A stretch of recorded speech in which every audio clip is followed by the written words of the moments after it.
Ladies and gentlemen, may I ask you to stand, and it is now the 11th hour of the 11th day of the 11th month, the day set aside in Canada and several countries for remembrance. 1 minute of silence starting now.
Thank you.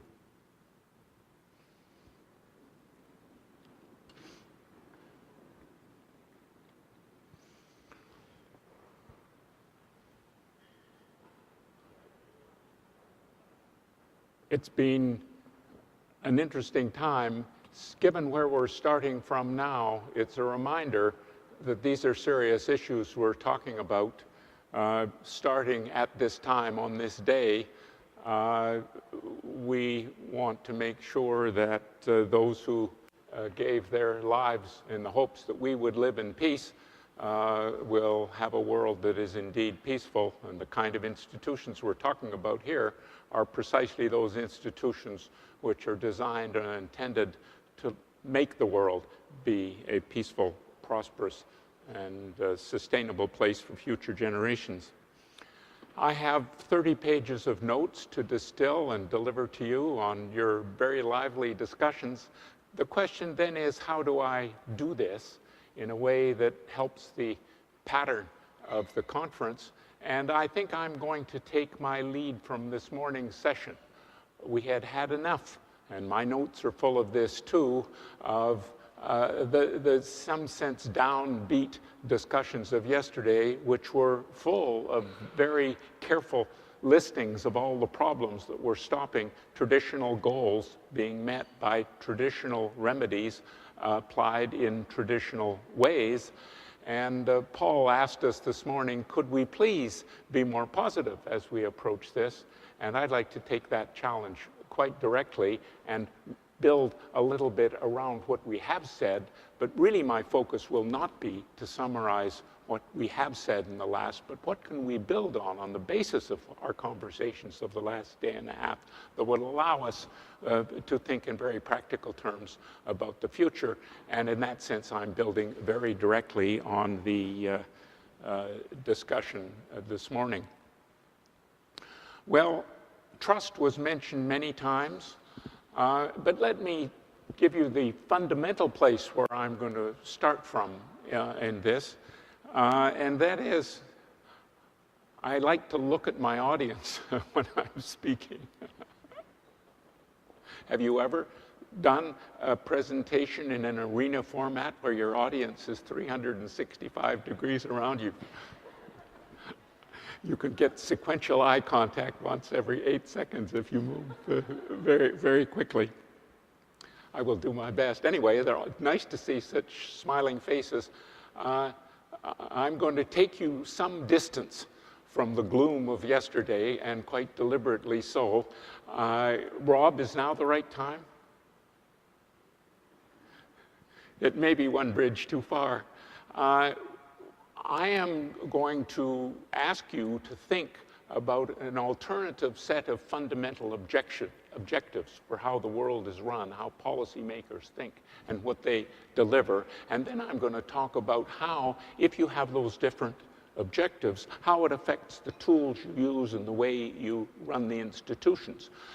We started out, remember, thinking about one cliff is not enough. You've got a fiscal cliff, and then you've got an environmental cliff, and then you've got a social cliff. There are all of these things happening. And one of the reasons they've happened is because we have been operating in too narrow a framework in setting objectives and rating what we do as policymakers and policy advisors.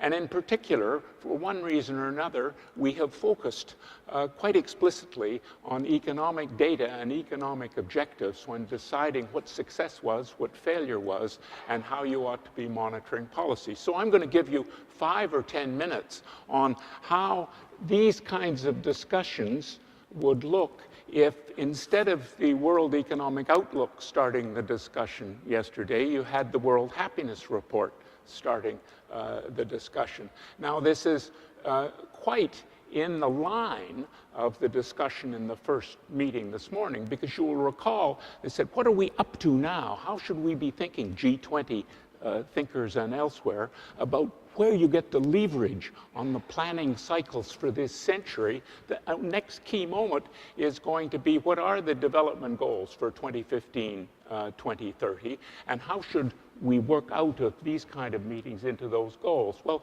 quite explicitly, the purpose of that World Happiness Report, which came out at the UN meeting of April 2nd on happiness and well-being, was to plan for the next edition to come out at the time of the next General Assembly in September 2013, where it is earnestly hoped by at least my co-editor Jeff Sachs, but many others as well, that in fact happiness will be listed quite specifically as one of the objectives in the next round of development.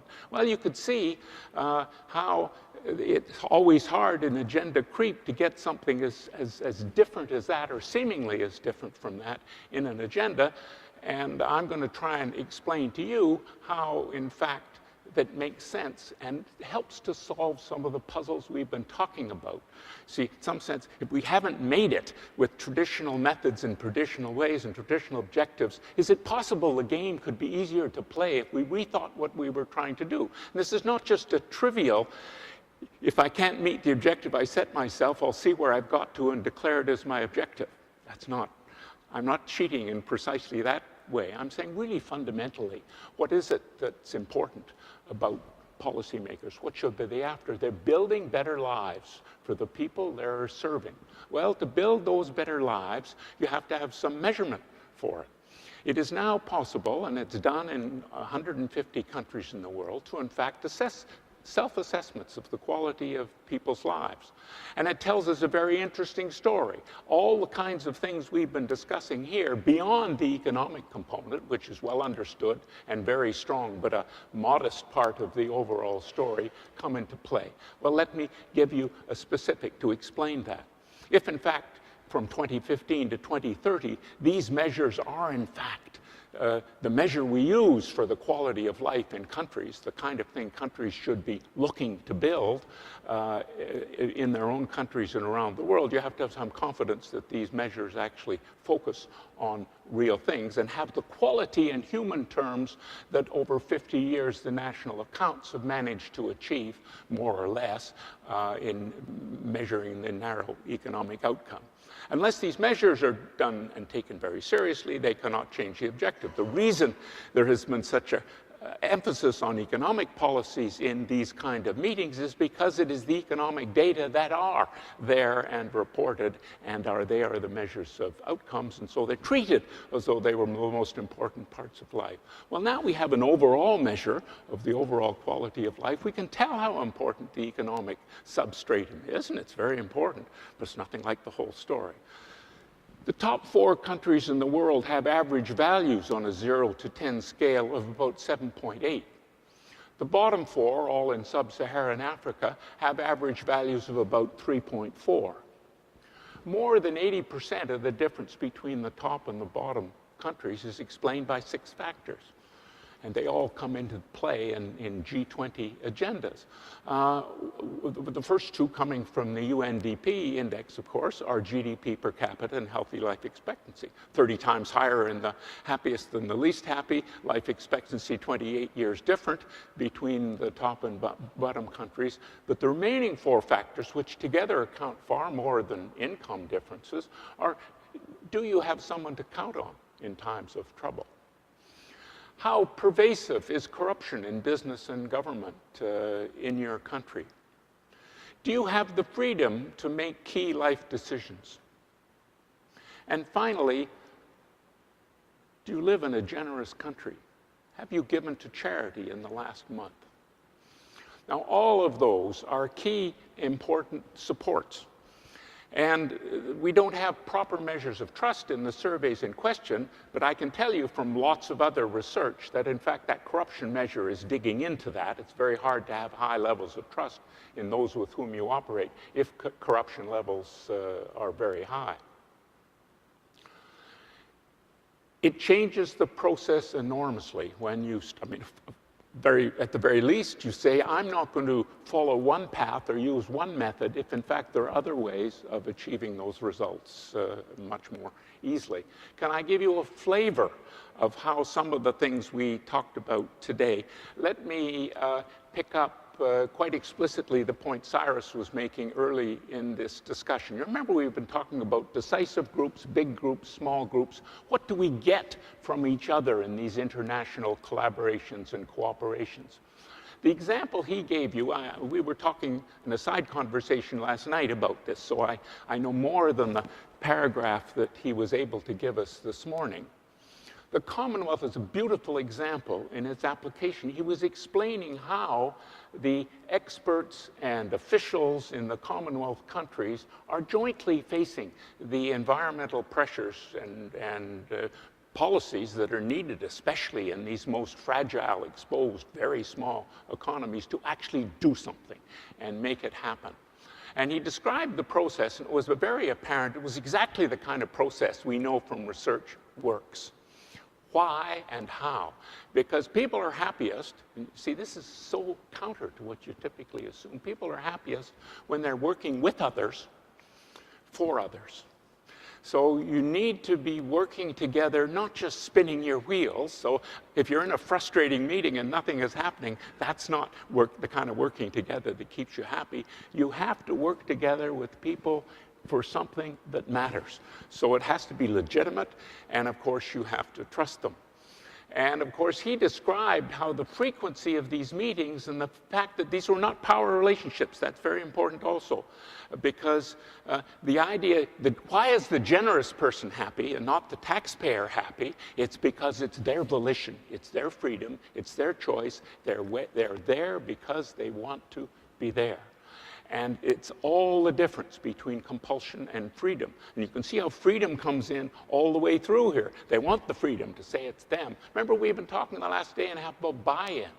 Well, you see, it's more walk-in than buy-in. It's not being persuaded to accept someone else's message. It's when it becomes your message, when it becomes your goal, when you're collaborating with others to make something happen. Well, look, as Cyrus described these ventures, they had exactly the scale and structure. So the experts were experts. Everybody was on your side. There was no other side. These were people working together, facing a problem. The real essence of actually improving well-being, if you're thinking of, remember, one way of thinking about what's happened over the last 30 years is that willy-nilly our interconnections on economic and financial matters have become denser and more complicated than have our ability to regulate and govern and understand them. And part of that difficulty, as several of you have emphasized, and Michael was certainly making me understand this at lunch yesterday, was that there is a political constraint to cooperation. People want to look after their own interests because they're told they should look after their own interests, obviously. So this also came out of this morning's session. There has to be thought about how do you change the all-important underlying climate of public opinion that supports collaborative efforts. Well, in our the psychological research that comes out of in this field, they have done a whole lot of experiments about setting up schemes which in fact lead people to cooperate. And the easy way is a devil outside the gate. the us-them distinction is very good for getting coalescing of your own group, but it's very bad for anything where the interests span those groups. Human beings, as they have got from the very small groups to the bigger societies, have gradually, evolutionarily and elsewhere, learned how to share and take seriously the interests of people beyond themselves, beyond their immediate family, beyond the village. And of course now, to move to the global issues, it means taking seriously the interests of those outside your own national communities. Well, this is not easy. It doesn't immediately create trust just to meet someone. It's terribly important. It's the major starting point. Elinor Ostrom won her Nobel Prize for her work showing how common property resources of various kinds can be much better handled by people who operate in a trusting environment. And just the mere meeting of somebody before you enter one of these negotiations doubles or trebles the extent to which people will operate in that shared interest. So the kind of contacts, remember we've been talking about, some people have sort of been uneasy about the G20 being a talking shop, a meeting shop, a walk in the park. Don't be uneasy about it.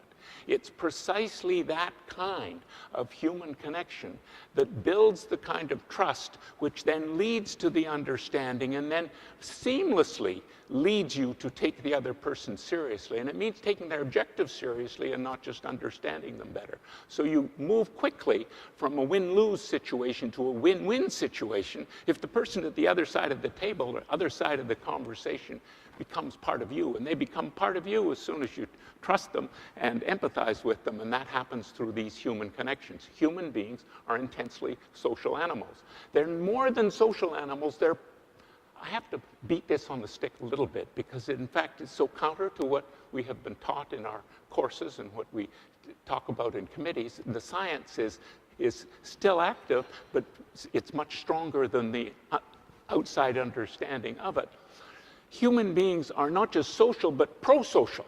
So they don't value the output in terms of what they get for themselves. They value it even more when it's for other people. We've taken students and given them something and asked them to use it for themselves, and another group is asked to give it away. Who's happier at the end of the day? The person who's given it away. They've studied peer groups of cancer survivors, and the early research said, let's look and find the benefits for the recipients of this counseling support.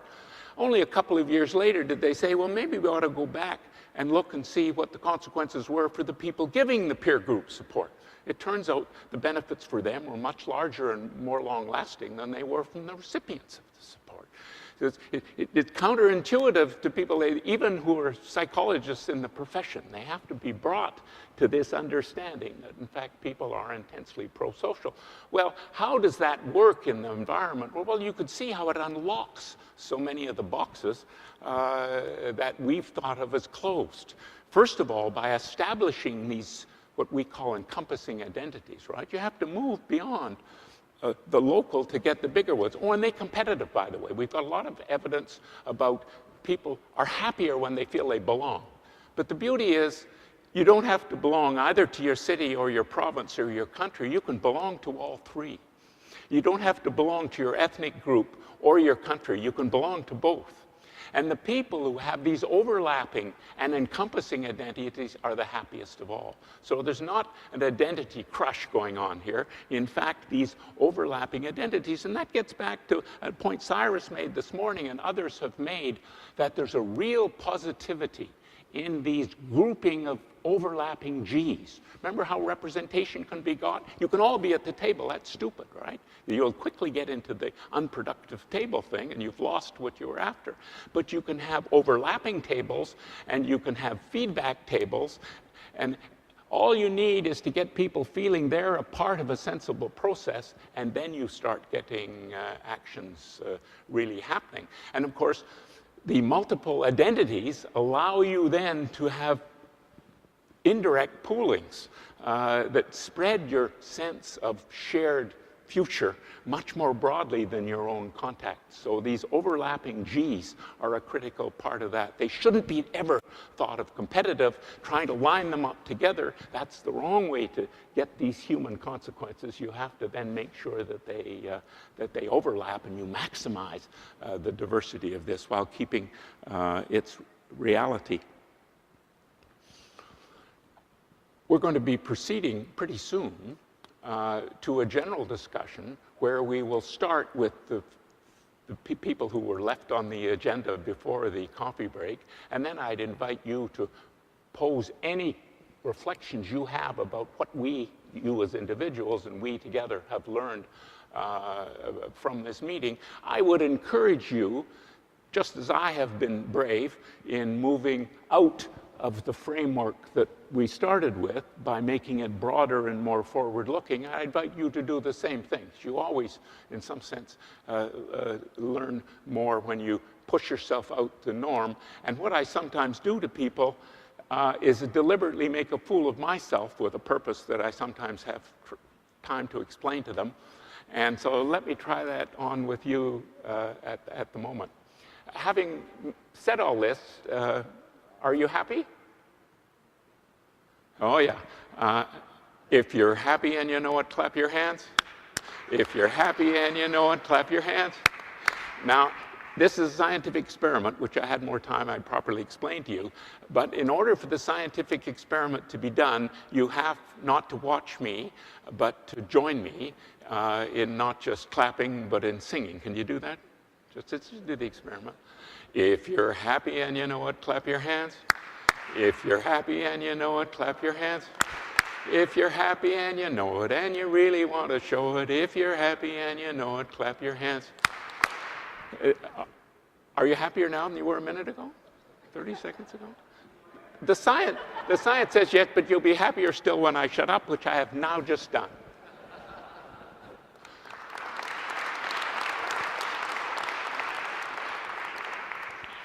That's, in a lot of experimental environments, that's been shown to raise the whole tone of the group. There's some evolutionary biologists at Oxford who studied laughter, which is really wonderful. And shared laughter is even better. So they have people who are laughing separately or together in response to the same thing. The ones who get to laugh together are much happier. Singing's the same thing. As happy as you are singing in the shower, I'm not going to go there. We're turning to table 3 now for the next question. This is now picking up from the last one. Or you can take the mic and use it for something else if you want. Who's on? Table 3, it was actually Inga. You were booked. You don't have to take the flight. Inga, it was you. All right. This is good. Table 9.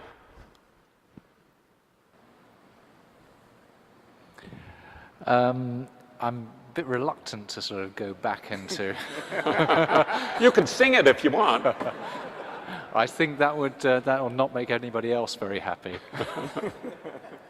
I will spend 1 minute, if I may. I was just pondering on the discussion last session, which I thought was really interesting, and just picking up your theme of biological processes. I was kind of reminded that institutions, international institutions, have a Darwinian life to them. With one big exception, which is they don't die usually, but they do become more and less relevant. And I think a lot of the discussion that we've been having is trying to find the right mechanism for getting the international cooperation going, which we all think is a public good. And some institutions are capable of reinventing themselves. I would argue the IMF is probably about the only real example where it's reinvented itself over the last 60 years, 2 or 3 times. The problem, Cyrus identified 2 big priorities. One is trade, the other is development. And I don't think it's a chance that the G20 is being touted as a way of getting into these issues, because the fora, the universal fora, strike me as fairly dysfunctional, especially in trade, where the WTO, which is universal, just is incapable or has demonstrated itself to be incapable of making progress, which is why You're seeing the rise of regional agreements.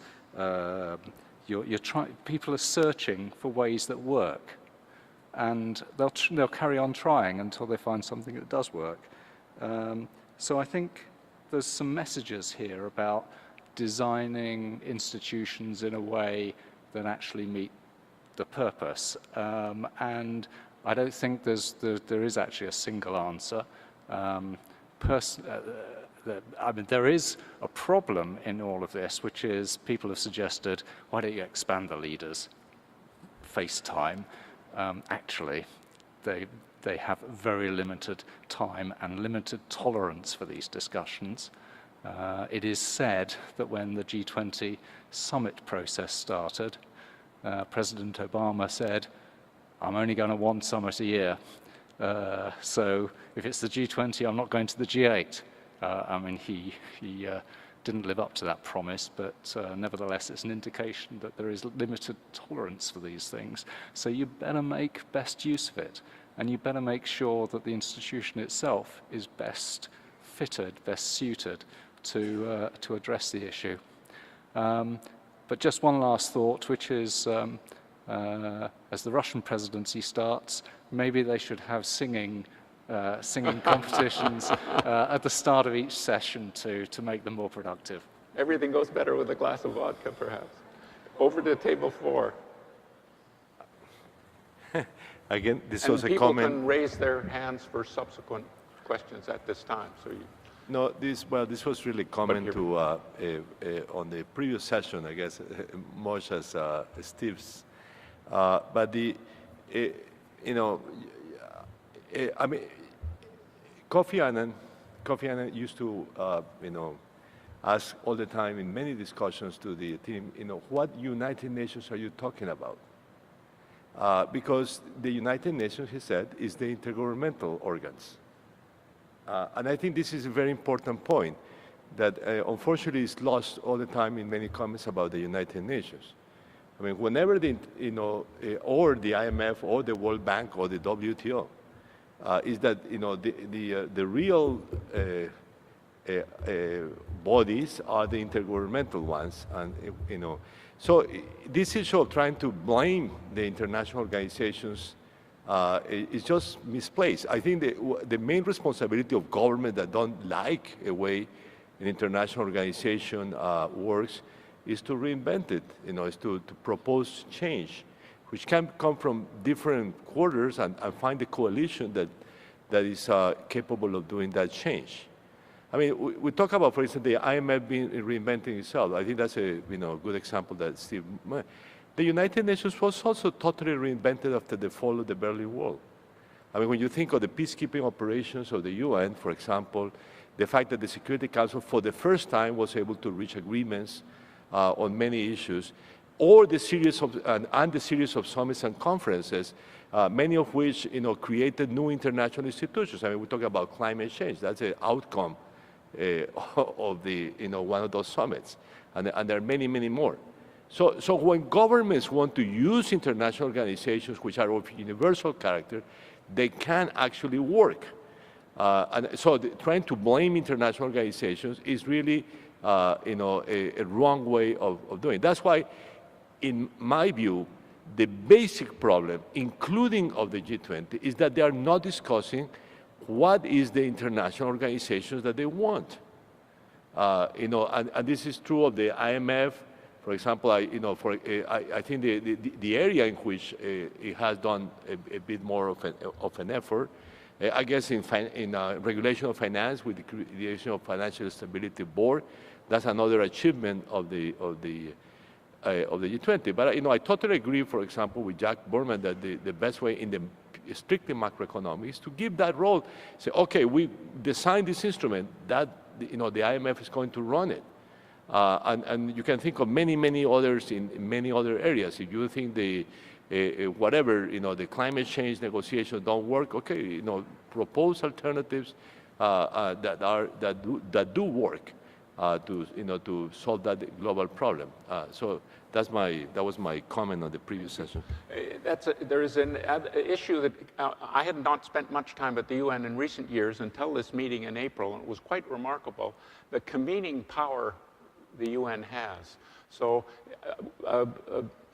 Bhutan understood that to get its resolution on the floor and to have a special meeting at the UN would be special. And it did. People who would, they were aching to be in that chamber. And there were people in the UN staff who had not been to meetings anywhere. And you just couldn't get in the meetings. So you get the combination of the convening power of the agency plus an idea that people are really interested in. Then you can make things happen. So to me, the right way to rethink an agency and what you do is through having good ideas that you implement rather than discussing the purpose of the organization. We're over to Paul Jenkins at table 10. Okay.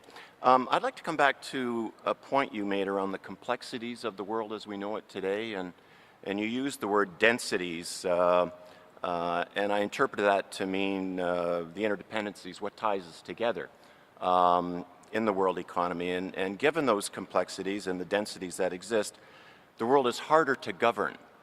And so my question is, where does that take you in your thinking? And not so much in terms of process, the walk in the park, which I agree is important, but more from a research perspective. Where does the focus need to be in terms of moving our thinking forward to understand those complexities that we can then use to influence the process to improve the governance structure? So, there's the happiness agenda, but there's much more that ties us together. So what are your thoughts on that kind of take us in that direction of better governance? I think it turns out that the well-being literature, the happiness literature, and the trust literature end up supporting what we'd learned previously from the comparative trade literature. Remember, that was big surprise, the discovery 15 years ago by John McCallum in the first instance and others, that national borders are huge impediments to trade, not because they're impediments to trade, but it's the positive thing that people like to do business with people they know and understand and have contact with, so that trade densities are an order of magnitude stronger between Canadian provinces than between Canadian provinces and US states. And the same thing is true everywhere. And why is that? It's because people really do like to be able to do dealing without watching their back. They don't want to have any more paperwork, any more lawyering than they have to. They want to be able to deal with underspecified contracts because you want to operate in an environment where you feel safe. People want that, and they don't want to have a very complicated process to ensure it. So that ends up meaning that if you can find a simpler option, take it. And this was an issue that came up in several of the discussions yesterday about, do you do something that's a detailed thing that gives everybody what they do, and then people get nervous of that because A, the detail may be wrong, but worse than that, the detail won't respond to the changing circumstances they find their way in. But you can't make a simple principles-based contract or rule work in a low-trust environment. That's where trust really has its payoff. Now, if there is a geographic ambit to trust, as there is, it ends up rationalizing, explaining, justifying why, in fact, people end up living and operating in much more local environments. Well, you then say, if you start creating these longer lines of trust and connection through various kinds of international fora, then gradually you start, at official levels, you do that. Well, the same thing is true in business and finance. The problem is that during that period, whose crisis we're responding to now, the actual complexity of the system grew faster than the ability to understand it or govern it. And this was true, I think, for the people who were actually designing it, as well as the people who were supposed to be administering. And in some sense, that then went beyond these linkages. But doesn't that element of trust be a function of you knowing what you do, how it affects me, and vice versa, me knowing what I do affecting you? And so there has to be a development of a knowledge base there that is much higher, it seems to me, than what we have today. The beauty of trust is, because remember all these experiments that Elinor Ostrom did, you never knew the person really. When you met them, you just met them. It's just like you and me meeting. I automatically trusted you a lot more having met you than before. See, so you presume an affinity and a commonality of interest. And of course, if in the long run you get bitten more than you get aided by that, then you'll start drawing back. And a good part of modern culture in the last 25 years, the reason the kids are driven to school and not walking to school is because people are responding irrationally in a fearful way and through a lack of trust in the local environment. Yes? Oh, wait a minute. It's so easy to take the personal contact and have it dominate the screen. Table 12. Paul. In this country, when we're talking about foreign policy, there's been a long and dreary and pointless debate about values and interests. And I've always thought, you know, there's the tough guy, I'm interested in, you know, my interests, and then there's the soft power people who are interested in values. It's always, the two things really are the same at the end. How do you know what your interests are unless you know what you value? And so, when I was a young diplomat and I was sent to negotiate communiques, I was as tough as hell. I would sit there till the cows came home. I would insist. I'd fight everybody. I'd get what I wanted. But it took me a while to understand that, you know, my interests actually were bigger than winning that point. I mean, it was pretty good to go back to the minister and tell him that I trashed everybody and I got what I wanted. But there's, as you mature, I guess, you come to the realization that you've got an interest in making the system work, and that's a larger interest. And that's one of the things that's based on trust. You know, you sit around with people and you say to yourself, how can we make this, you know, how can we get to a solution? Rather than how can I get to the solution that I want, and I don't give a damn about what you want. Because basically all that does is, of course, build up opposition to what you're trying to achieve. Even if you're right, people won't give it to you then, just because of the way you're approaching it. So I'm trying to get at the idea that somehow the G20 and other such organizations are answers to that question. It allows the people to know each other. It allows them to build up trust. If there's some degree of continuity, and there always is, and if the leaders get a chance to know each other. And it's a kind of further remark to Paul Bluestein, which is, you know, it isn't about, in these international negotiations, are not explicitly about, we will agree to A. It's, you know, how do we get to agree to A? What kind, and how do we avoid being in another kind of problem down the road? Because now I understand, you know, where the other guys are coming from. Now I have the relationship. Now I can make the calls. Now I can avoid trouble. Now I can achieve things in a much more effective way than if I'm always just fighting them. It turns out it's a lot more fun cooperating than it is Well, not necessarily. I take your point, but here's the example I sometimes use. I was talking about these things in Halifax several years ago, and I asked the audience, Halifax is a famously happy part of Canada, and I said, what do you think if somebody gives you a finger in traffic? That's a technical term. They understood it. And somebody put up his hand and said, that'd be someone from out of town. See, where the traffic wave is normal, the person who's given the wave goes home happier. The person who receives the wave goes home happier. In the traffic finger, the person who gives the finger is less happy at the end of the day, and the one who receives it is less happy at the end of the day. That's the distinction between the fun interactions and the other ones. Of course, you can play a game of chess with someone and think you're battling them, and that's all that's okay. You can enjoy the game and the people. I think we're on to table 3. You got it after all. I was actually wanting to respond to the comment before the last comment about the business issue, because I think there's a downside to trust which needs to be highlighted, is that trust can be, relying on trust as the basis for business transactions and for international relations can be exclusionary, because you're only willing to trust the people, as you said, you're willing to do business with other Canadians because you trust them, and particularly people within your own province and with your own ethnic group and within your own class, and it becomes a way of excluding others from being incorporated. And the benefit of detailed contracts and detailed treaties is it becomes a way of building the trust, because you spell out and explain what the real basis for your understanding, at least in that transaction, are. The problem with that is it's not so easy to translate that into the informal settings like the G20.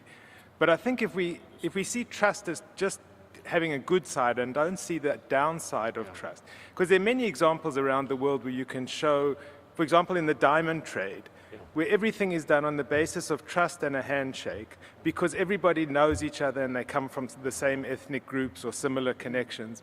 But it means nobody else gets into that business. And that, I think, is a real risk, both within societies and in the globe as well.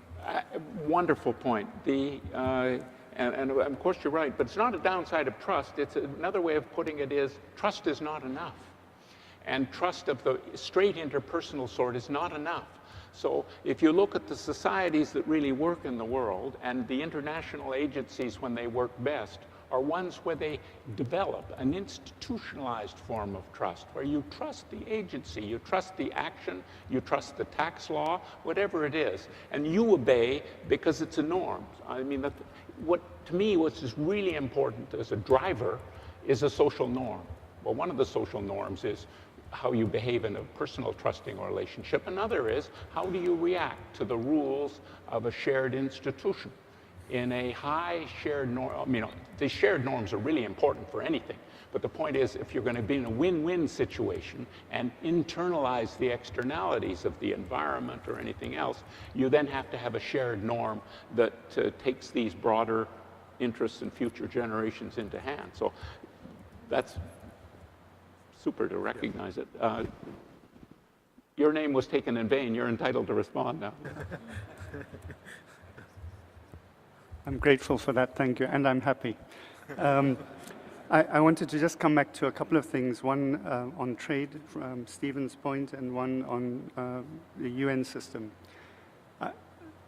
The reason why I think having trade retained in the G20's development working group pillar, because it's there, and that's the reason why it's being used as a channel to discuss things, is because it's a mechanism, it's a tool that small countries and developing countries have available to them to express voice and to put ideas into that channel. I don't for a minute believe that the Development Working Group's trade pillar will resolve the WTO's impasse. That's actually a G2, that's another one of the G2 problems. And I don't think it'll happen in the development pillar of the G20. I think that's out of the question. But it does serve as a channel for conveying views, perspectives, and increasingly practical solutions to breaking the impasse which prevents developing countries and those that have no power express those solutions into forums of power. Where it goes from there is beyond their control, and that's probably another project, which is the issue of the accountability of the G20's Development Working Group in terms of what it's been doing and whether it's been valuable in delivering results, but it's a long-term project. So I think retaining those types of elements in the Development Working Group pillar is valuable, even though I think everyone, if they are honest with themselves, will realize that it's not a forum that is going to deliver decisive development results, but it may advance the program, especially for those that have no voice in the G20.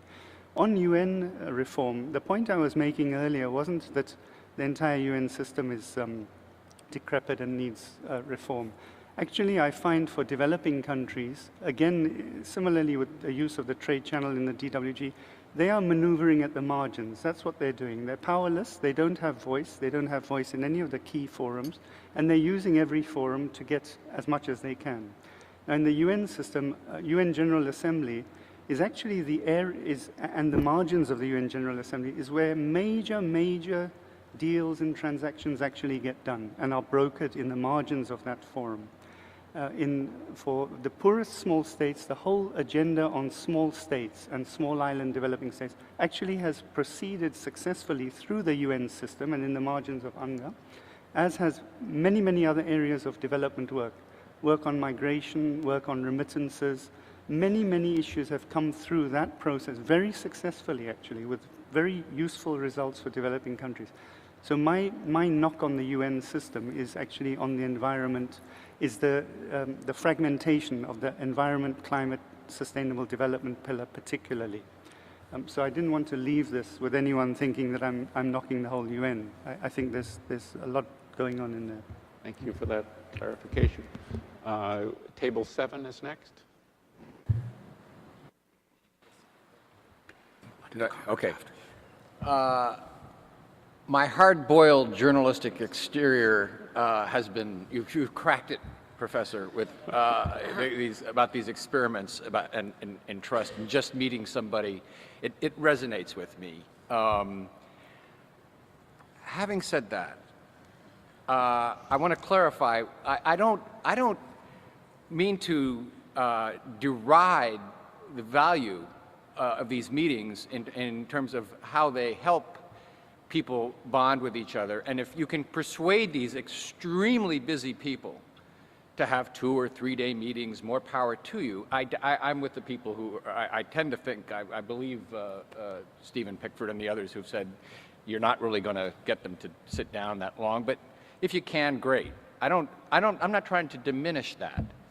But for the G20 in particular, I just don't think that it's nearly as valuable a purpose as it is for the action-forcing mechanism that I was referring to before. I mean, God invented bilaterals so that leaders could get to know each other and to walk in each other's shoes and develop a sense of empathy with each other. I think actually you could even argue that at the G20 that might actually work against the purpose of the G20, as I understand, and this gets back to Jack Borman's point, is what is this thing for? I thought it was for trying to promote coordinated action, particularly among the biggest economies, to resolve problems where there is a collective interest if they would all work together, not in ways that are against their own national interests, but in ways that might be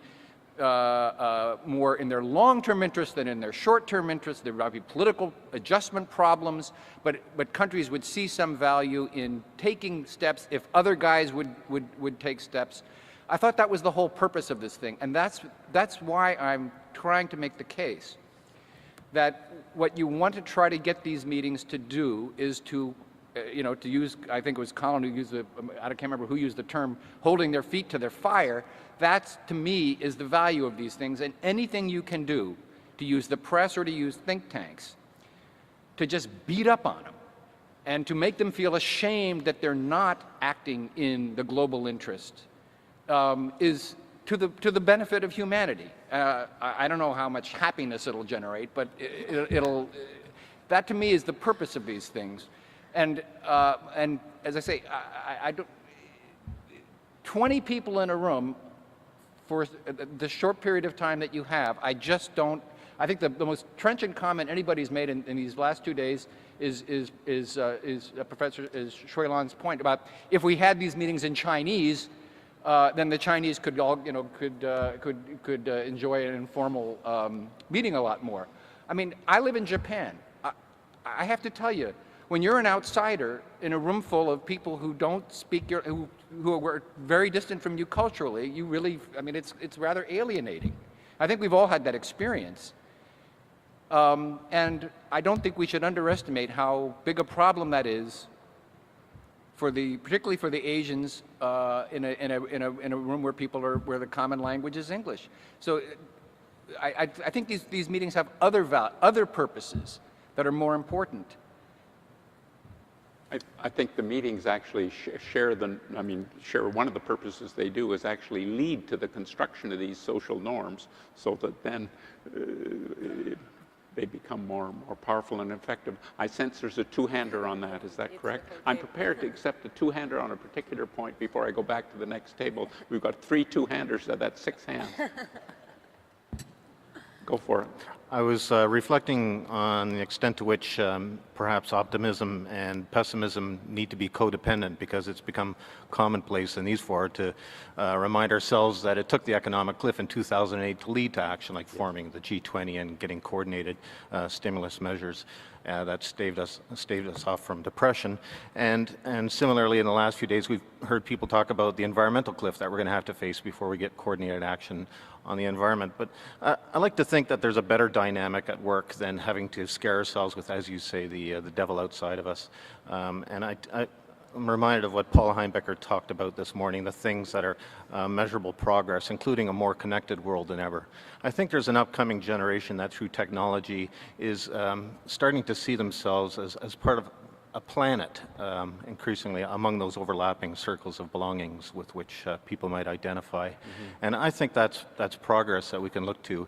And I reflected on that in our moment of silence, because, it was just in our parents' time that nations that were busy murdering each other, those very same peoples today are discussing, common banking regulations. So that's progress, I think, that we can sing about.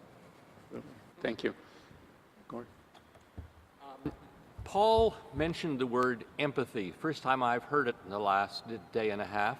And I wanted to ask you, John, what is your research showing about how important empathy is and how you achieve it?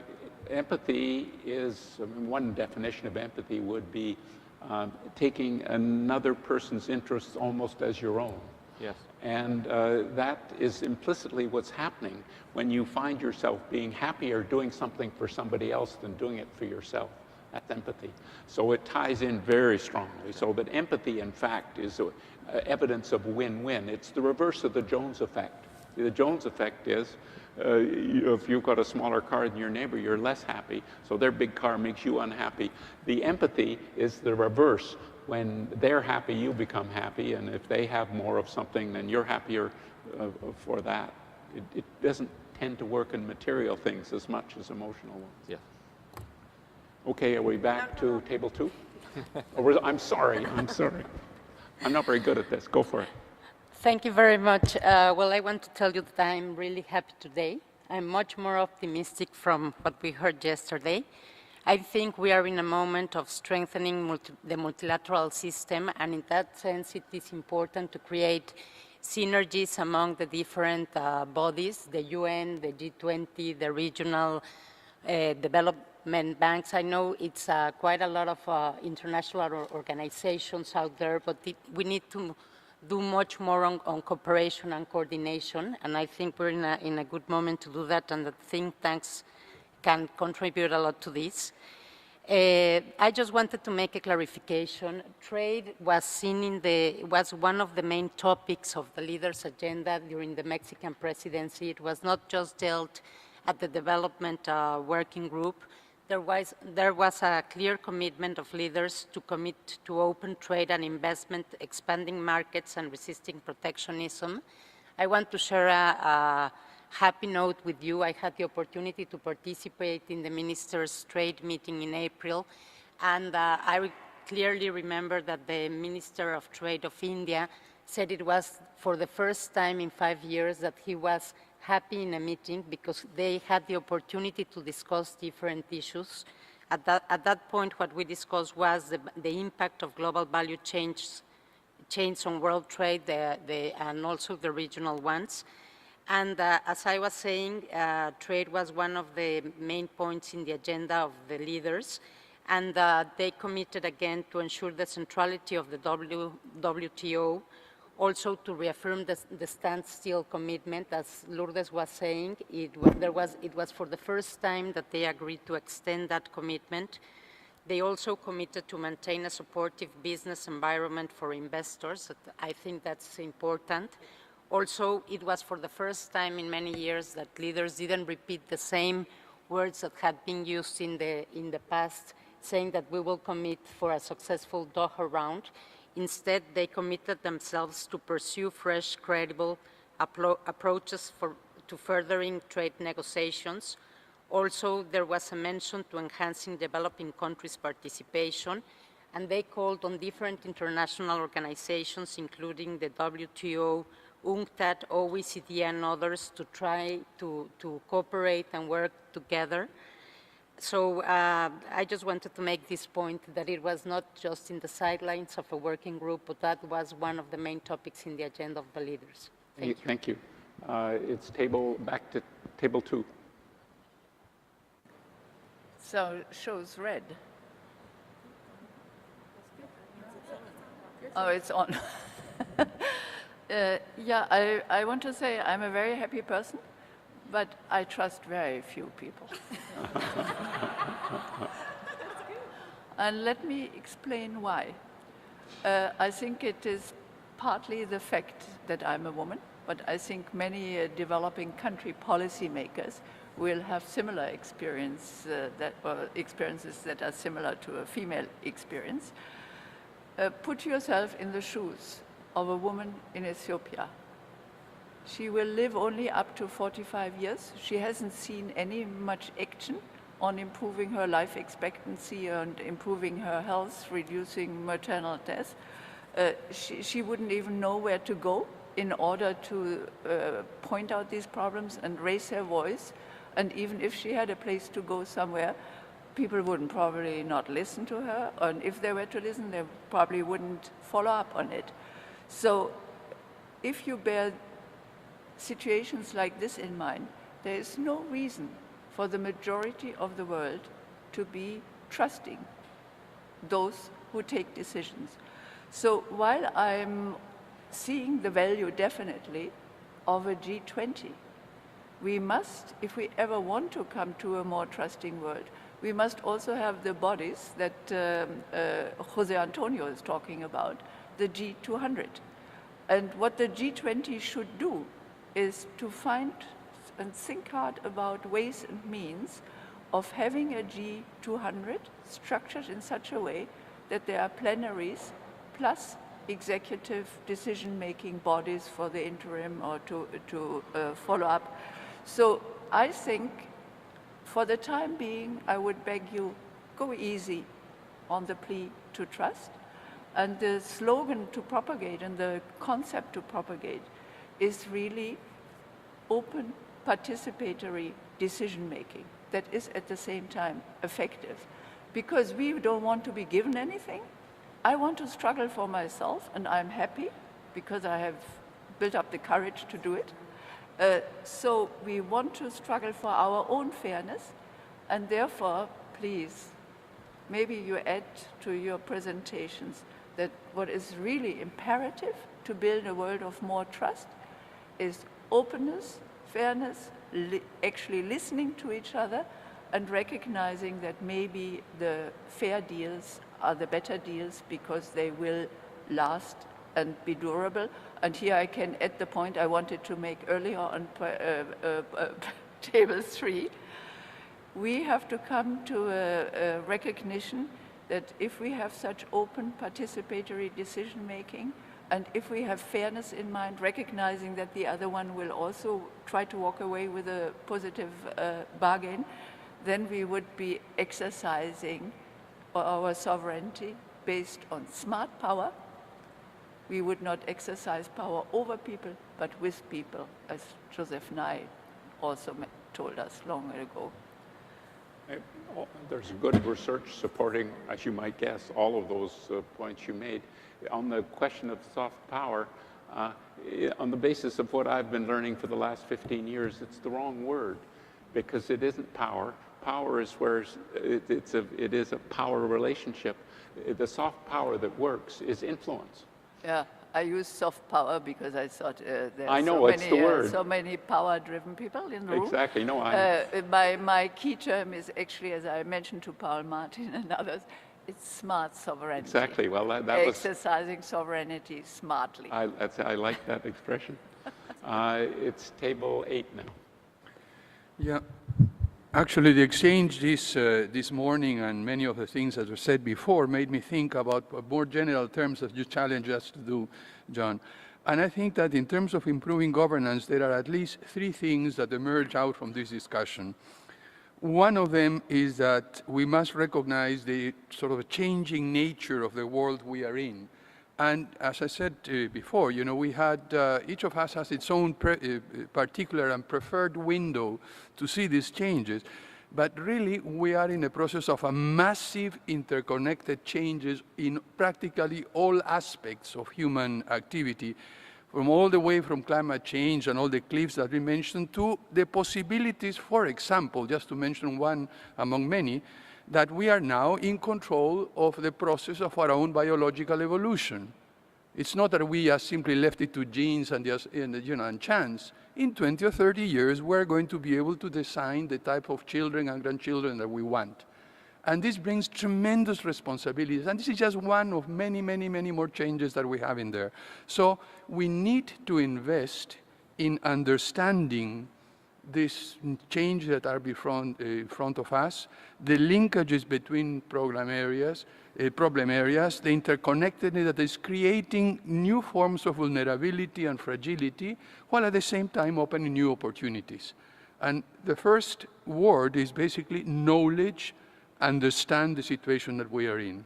Second, as we move into a much more complex world, willy-nilly and perhaps by design, we are creating a lot of rules to interact, to govern our interactions that makes things work. And I think there have been many, many examples that have been suggested that things are happening and are working, and we need to invest time and effort in identifying those, systematizing them, and expanding and building on them.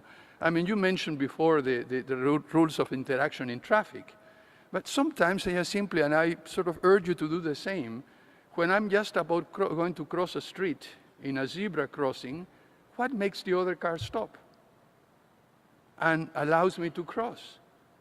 Why do I have the confidence that when I started, the other guy is not going to come? There are some rules of interaction that have been deeply ingrained in all of us, which are so pervasive in everything. And by the way, this is not just on a day-to-day life.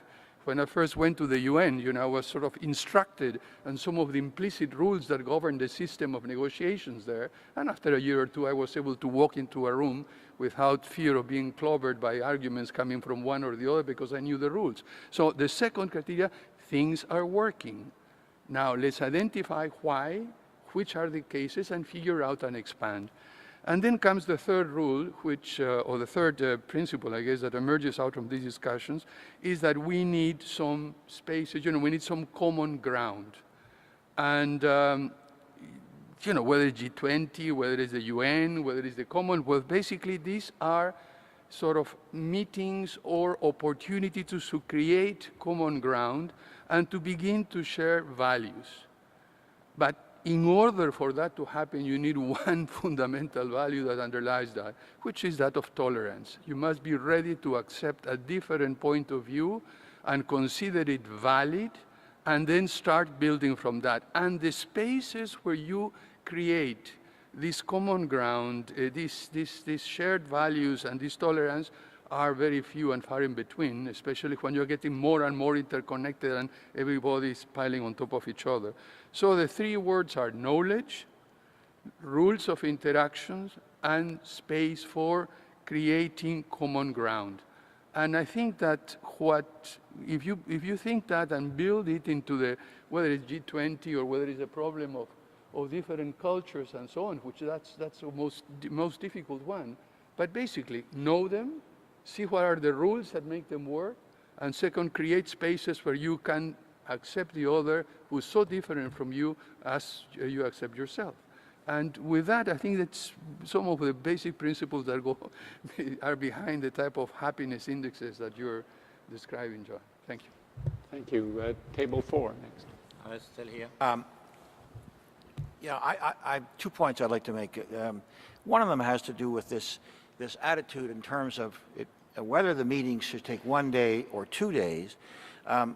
The impression that these leaders are very busy people, and that you can't expect them to give more than 1 day.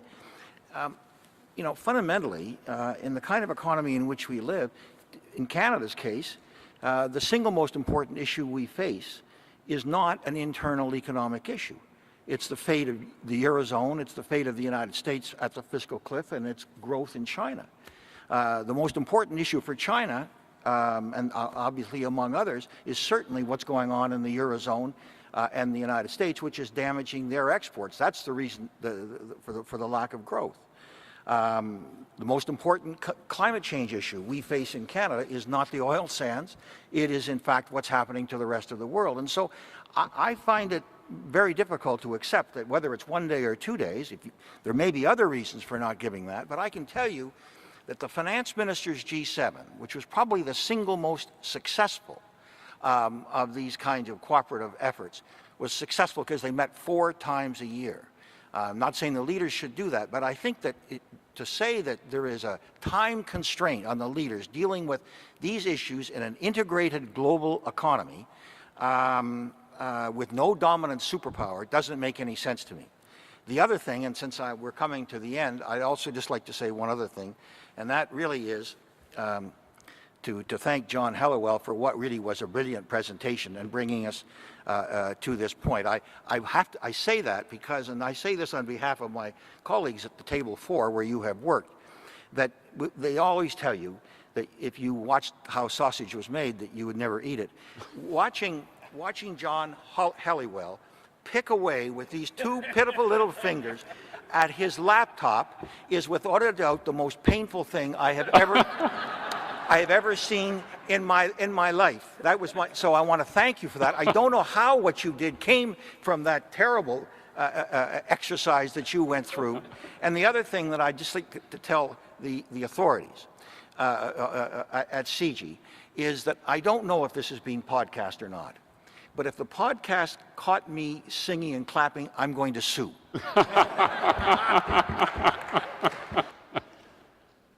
Table 12.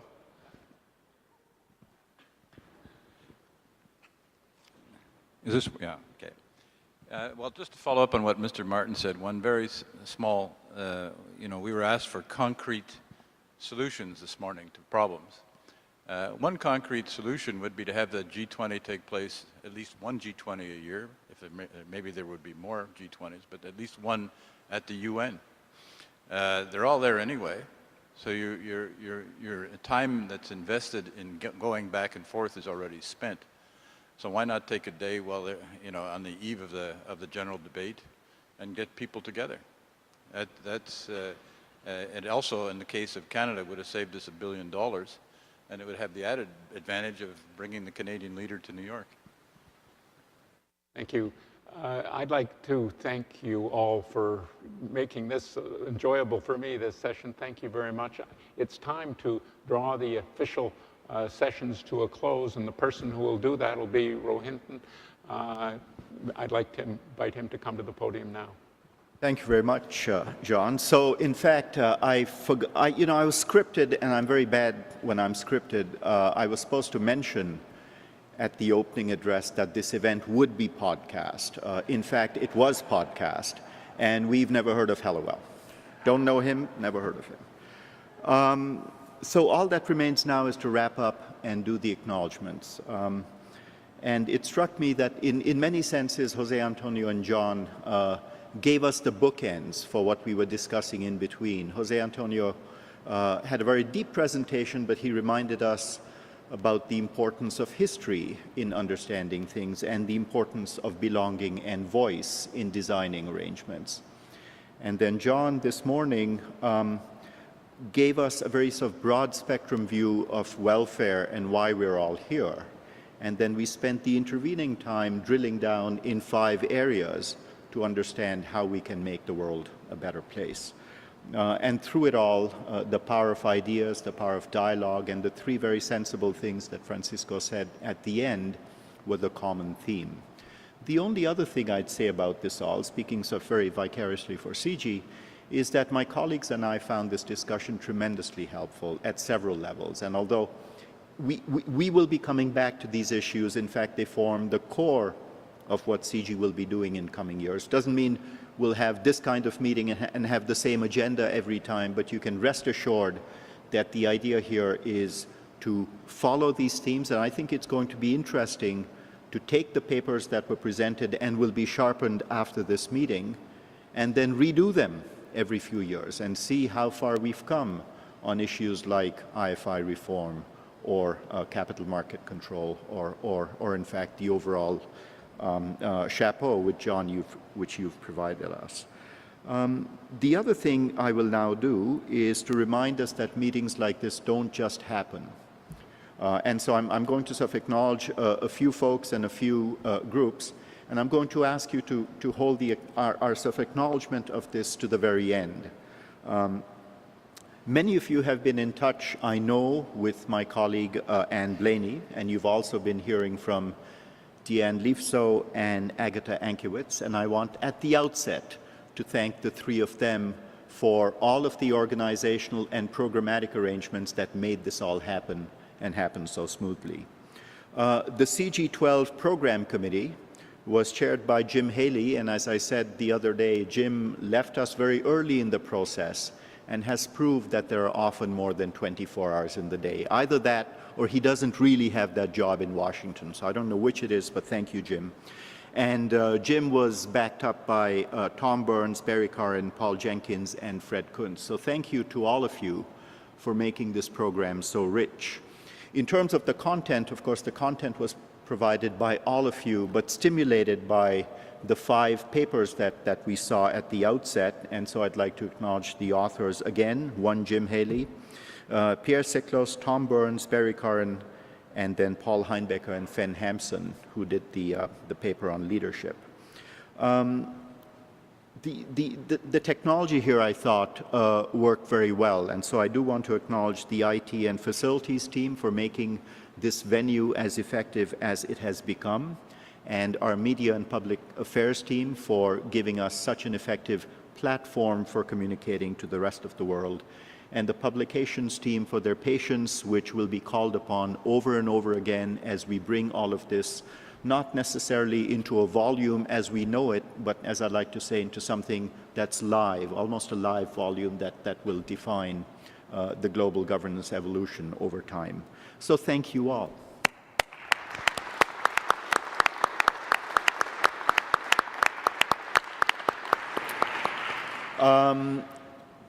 I alluded to this last night at dinner, but we really do take your comments seriously. So you will find at your tables a survey seeking your opinions and your guidance on how we can do these events differently, better, and I'd encourage you, please, to fill them out and give them into anyone that you see from CIGI. And last and not least, lunch awaits us in the same room as we had lunch yesterday and dinner the day before, which is the Seagram room in the corner there. So look forward to see you all there. Bon voyage for those of you who have come from afar, and see you again at another time. Thank you very much.